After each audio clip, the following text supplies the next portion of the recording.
সাধনে পাইব তোমায় গো নবীজি, কোন সাধনে পাইব তোমায়, কোন সাধনে পাইব তোমায় গো জি, কোন সাধনে পাইব তোমায়।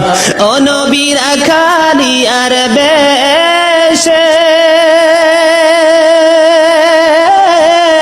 মা খাদিজার দেশে গো, বকরি চড়াইতেন জঙ্গলায় গো নবীজি, কোন সাধনে পাইব তোমায়, বলেন কোন সাধনে পাইব তোমায়।